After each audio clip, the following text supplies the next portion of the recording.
व्यक्ति अंदर से बदलता है तो बाहर की दुनिया अपने आप बदलती है। हम बदलते हैं तभी युग बदलता है, हम सुधरते हैं तभी युग सुधरता है। व्यवहार की सफलता का कोई श्रेय किसी एक ईश्वरी शक्ति को जाता है, वो भगवान एक ही नाम।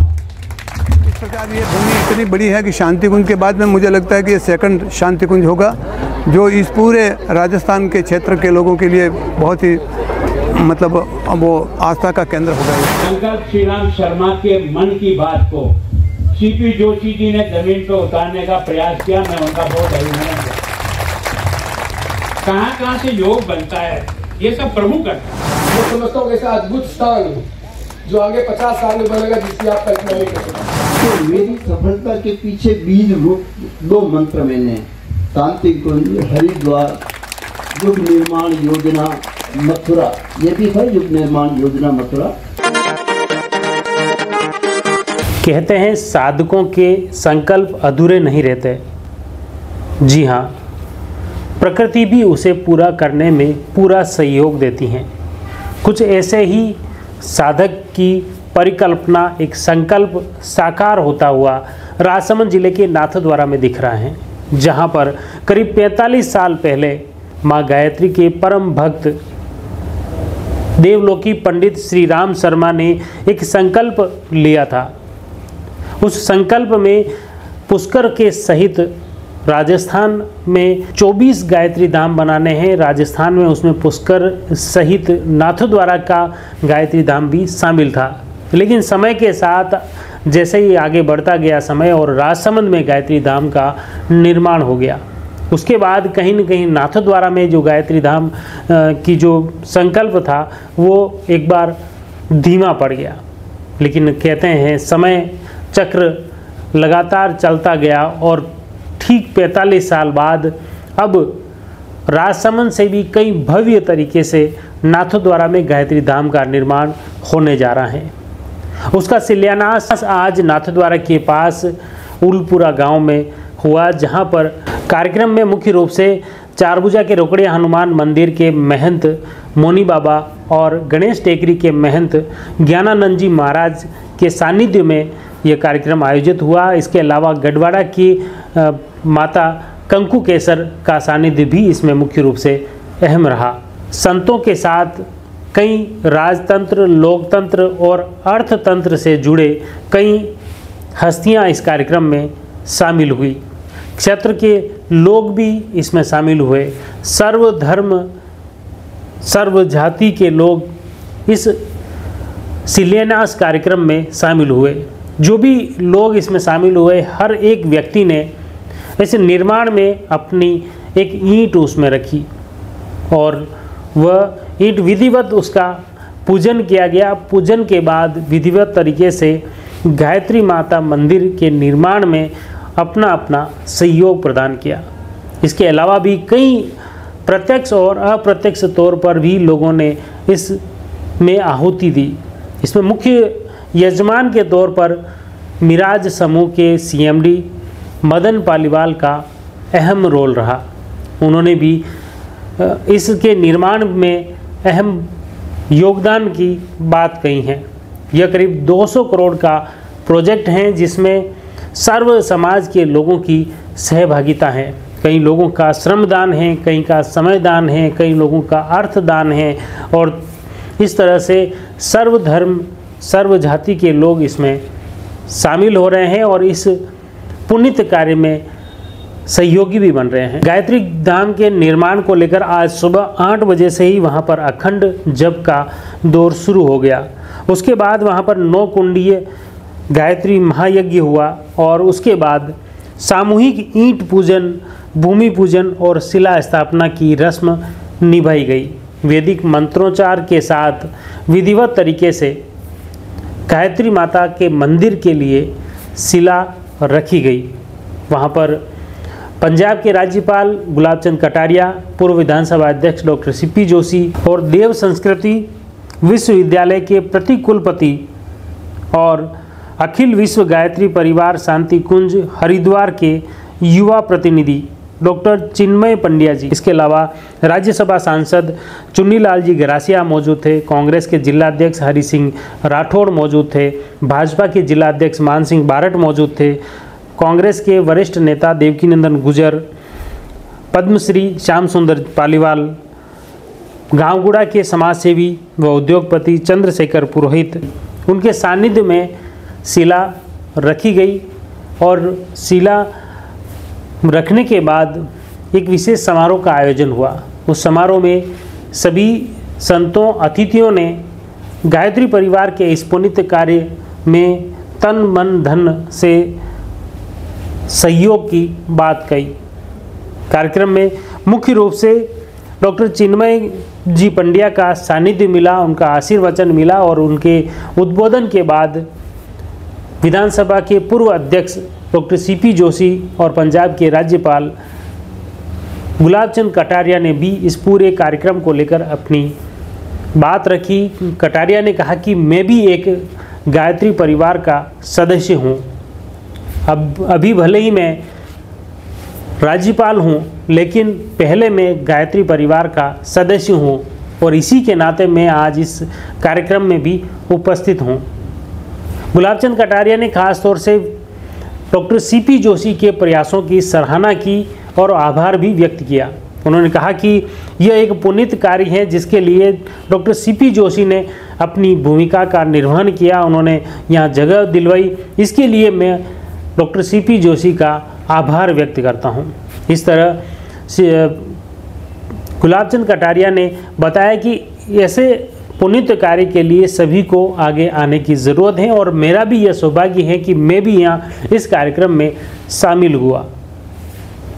आइए इस पूरे कार्यक्रम को लेकर जानते हैं। सबसे पहले देव संस्कृति विश्वविद्यालय के प्रति कुलपति डॉक्टर चिन्मय जी पंड्या क्या कुछ कहते हैं, सुनिए। गायत्री धाम की जो नाथद्वारा में ये स्थापना हुई, कैसे क्या इसको, ये कौन सा धाम है, इससे पहले कितने, सबसे पहले शुरुआत कैसे हुई, थोड़ा सा। परम पूज्य गुरुदेव के द्वारा जब गायत्री परिवार को प्रारंभ किया गया तो उद्देश्य एक ही था, मनुष्य में देवत्व का उदय, धरती पर स्वर्ग का अवतरण। और उस संकल्पना को लेकर आज गायत्री परिवार 15 करोड़ परिजनों में, 5400 से ज़्यादा केंद्रों में, 80 से ज़्यादा देशों में शाखाओं में और 23 से ज़्यादा देशों में गायत्री परिवार के अपने केंद्रों के रूप में परिवर्तित हो चुका है। पर जो आज की स्थापना है वो हर दृष्टि से सौभाग्यशाली है। जिस भूमि पर हम लोग खड़े हैं ये ज्ञान की, भक्ति की, पराक्रम की भूमि रही। एकलिंग जी महादेव और भगवान श्रीनाथ का एक पवित्र प्रसाद इस भूमि को मिलता है और इस स्थान पर शक्तिपीठ की स्थापना का संकल्प पूज्य गुरुदेव ने 45 वर्ष पूर्व लिया था। हम लोग सौभाग्यशाली हैं कि उस स्थान पर आगमन का आज अवसर हम लोगों को मिला, जिसका बीजारोपण गुरुदेव ने इतने वर्ष पूर्व किया। और एक ही संकल्प लेकर के हम लोग यहाँ से जा रहे हैं कि जो आज की समस्याएं हैं वो मनुष्य के व्यक्तित्व से जन्मी है।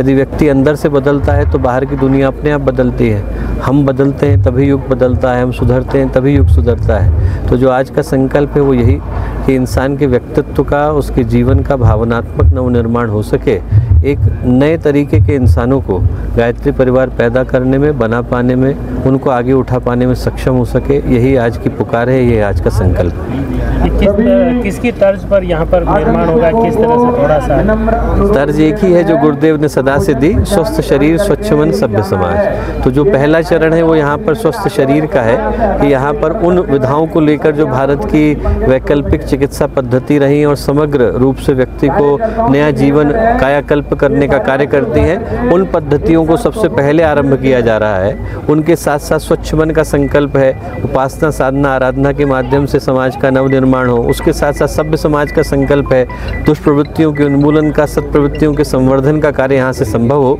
जो गुरुदेव ने चिंतन दिया वो जन जन तक पहुँचे, उनके हृदय में अच्छे विचारों को प्रतिष्ठित करने में सफल हो, सशक्त बने, यही आज की आवाहन भी है, पुकार भी है, संभावना भी है। अखिल विश्व गायत्री परिवार के मुख्य ट्रस्टी भंवरलाल पालीवाल ने स्वागत उद्बोधन दिया। उन्होंने स्वागत उद्बोधन के बाद कार्यक्रम की रूपरेखा मुख्य रूप से प्रस्तुत की। प्रांतीय प्रतिनिधि घनश्याम जी पालीवाल ने बताया कि यह मुख्य रूप से नाथद्वारा के पास उलपुरा के समीप यहाँ पर ज़मीन उपलब्ध करवाई है, जिसके तहत यहाँ पर गायत्री धाम का यहाँ पर निर्माण हो रहा है। ये इस पूरे कार्यक्रम को लेकर आप जानते हैं कि आखिर ये जो आयोजन हुआ, इस आयोजन को लेकर और यहाँ पर जो भव्य गायत्री धाम बनने वाला है, इसको लेकर क्या कुछ कहते हैं मोहन जी गुजर, उनसे जानते हैं, सुनिए। जो गायत्री धाम का शिलान्यास हुआ है नाथद्वारा में, ये कितनी जगह पे बनेगा और क्या क्या चीज़ पूरी इसकी रूपरेखा है? ये 4 हेक्टेयर भूमि है, लगभग 25 बीघे ज़मीन है। इस पर अभी तो शिलान्यास जो किया गया वो मुख्य मंदिर का किया गया है।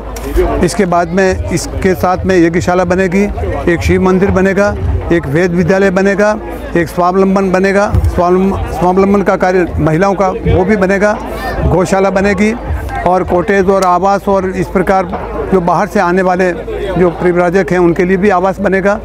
और इस प्रकार जो गुरुदेव की योजना हैं उन सारी योजनाएं यहाँ पर से इम्प्लीमेंट होंगी। जो व्यक्ति का परिष्कार, समाज का परिष्कार और मतलब राष्ट्र का परिष्कार, इसमें इस गायत्री शक्तिपीठ को युग तीर्थ कहते हैं, क्योंकि आज के युग में जो विकृतियां हैं उनके निराकरण के लिए यहाँ पर प्रशिक्षण सत्र भी चलेंगे, विद्यार्थियों के भी और लोगों के भी। इस प्रकार ये भूमि इतनी बड़ी है कि शांति कुंज के बाद में मुझे लगता है कि ये सेकंड शांति कुंज होगा, जो इस पूरे राजस्थान के क्षेत्र के लोगों के लिए बहुत ही मतलब वो आस्था का केंद्र होगा ये। देखिए, नक्शा तो यह है कि जब ये गुरुदेव ने 24 शक्तिपीठ बनाने की सबसे पहले घोषणा की थी सन 79 में, तो उस समय 24 वो भारत के प्रमुख तीर्थ स्थलों पर 24 धाम बनाना चाहते थे। उनमें से जो राजस्थान का नक्शा था उसमें 2 स्थान थे, एक तो पुष्कर और एक नाथद्वारा। तो पुष्कर में तो उस समय बन गया, नाथद्वारा का नहीं बना। इसके पीछे ऐसा लगता है कि इस नाथद्वारा भूमि में जैसा कि श्रीनाथ भगवान हैं और जहाँ पर गुजराती और इतने लोग आते हैं, तो उस लेवल का ये भी तीर्थ होना चाहिए, इसलिए इसको विलंब लगा। लेकिन इसमें सारे धर्मतंत्र, अर्थतंत्र और राजतंत्र की सारी विभूतियों का इसमें योगदान रहेगा, तो ये भी वैसे ही बनेगा जो इस भूमि के अनुरूप होगा, इसलिए इसको विलंब हुआ। लेकिन अब बहुत द्रुत गति से काम होगा। सन 2026 में इसका मूर्ति की प्राण प्रतिष्ठा हो जाएगी। और क्योंकि ये लगभग 200 करोड़ रुपए का प्रोजेक्ट है, ये लंबा चौड़ा है, बहुत सारी गतिविधियाँ यहाँ पर चलने वाली हैं।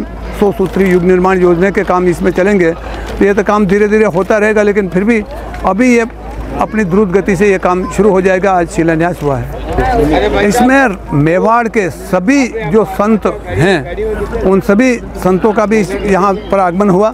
अपने मेवाड़ के जितने तीर्थ स्थल है, जैसे जोगनिया माता है, सांवरा जी हैं, इधर सभी बहुत देवनारायण भगवान है, एकलिंग जी हैं, द्वारकाधीश जी हैं, श्रीनाथ भगवान हैं, इधर बोरा गणेश जी हैं, गढ़वाड़ा धाम हैं, इन सभी जो मेवाड़ के तीर्थ स्थल है, 4 भुजा हैं, इन सब की ईंटें यहाँ पर आई हैं। इसमें धर्मस्थल सारे आगे, इन सब का योगदान इस क्षेत्र के लिए होगा। सभी संतों का योगदान यहाँ पर है ही, सभी राजतंत्र के भी प्रतिनिधियों का इसमें योगदान है और गायत्री परिवार तो इसमें लगा हुआ है ही। इस प्रकार मुझे लगता है कि ये जब जन आस्था का सैलाब इसमें उमड़ रहा है तो ये काम जल्दी पूर्ण होगा। गायत्री परिवार के सब लोगों को भले ये सोचते हो कि मैं महामहिम हूँ, और मैं जानता हूँ मेरे को ज्ञान देने वाले इन्हीं में से कुछ अध्यापक हैं जिन्होंने मुझे ज्ञान दिया। आज आपका मेरे और मेरे इस क्षेत्र का सौभाग्य है कि डॉक्टर चिन्मयानंद जी पंड्या जी को इस कार्यक्रम में यहाँ पहली बार सुन सकते। आपके बारे में जाना तो था, पढ़ा भी था, लेकिन बहुत ज़्यादा नॉलेज नहीं। तो मैं सोचता हूँ कि मैं ये तो जरूर जानता हूँ कि गुरु जी श्री राम शर्मा के बारे में, माता जी के बारे में, गायत्री पीठ के काम के बारे में, आदिवासी क्षेत्र में लोगों में जिस प्रकार की जागृति उस क्षेत्र में की है, मैं उससे बहुत प्रभावित हूँ कि आपने उनको कन्वर्ट होने से रोका और अपने धर्म से जोड़े रखा। ये आपकी सबसे बड़ी तपस्या है। मेरा और सीपी जोशी जी का सौभाग्य है कि मैं ऐसी धरती पर पैदा हुए हैं जहाँ भगवान एकलिंगनाथ विराजमान। अगर इस मेवाड़ की सफलता का कोई श्रेय किसी एक ईश्वरी शक्ति को जाता है, वो भगवान एकलिंगनाथ। मैं सोचता हूँ बापा रावल को ढूंढना और आपको और मुझे देना, और उसके बाद मेवाड़ का ये इतिहास रचना। मेवाड़ ने कभी भी कैसी भी परिस्थिति में जिंदगी में हार कभी नहीं माना, अंतिम दम तक लड़ता रहा। और इसी कारण से श्रीनाथ जी को अगर स्थान किसी ने दिया इस मेवाड़ की पवित्र भूमि ने। इस भूमि की तासीर ही दूसरी है। यहाँ एक बार द्वारिकाधीश विराजमान है, चारभुजानाथ विराजमान है। हम बहुत भाग्यशाली हैं कि आपने एक नया तीर्थ बनाने का संकल्प श्री राम शर्मा के मन की बात को सीपी जोशी जी ने जमीन पर उतारने का प्रयास किया। मैं उनका बहुत अभिनंदन करता हूं। कहां से योग बनता है ये सब प्रभु करता है। ये देश कभी खत्म हुआ नहीं, होगा नहीं, क्योंकि यहाँ की माँ की कोख से भगवान पैदा करने की ताकत यहाँ है। ये श्री राम शर्मा भी पैदा हुआ ना तो किसी माँ के कोख से पैदा होकर के उस समय के वातावरण में से इस सनातन को आगे उठाने का प्रयत्न कर लिया, और उसके कारण से आज आपके इतने जगह पर स्थान स्थान पर ये जो गायत्री परिवार के लोग जिस समर्पित भाव से आज भी काम करते हैं, ये ढूंढे नहीं मिलता है। तो वास्तव में किसी न किसी चमत्कार का परिणाम होता है। स्पीकर के रूप में उत्तराखंड जाने का मौका मिला, और तब मैंने पहली बार उस आश्रम में जाकर देखा कि वो अद्भुत जगह क्या है। तब मैं भी सौभाग्यशाली था कि डॉक्टर चिन्मय जी भी वहीं थे। कि बहुत कम आदमी को सौभाग्य मिलता है कि डॉक्टर चिन्मय जी की भी उपस्थिति हो। मालूम था कि पंडित श्री राम जी ने कभी कल्पना की थी कि नाथद्वारा वैसा धाम बनेगा, पर आपकी उपस्थिति में उस स्थान पर जाकर मुझे ये प्रेरणा दी कि ऐसा स्थान नाथद्वारा में बनना चाहिए।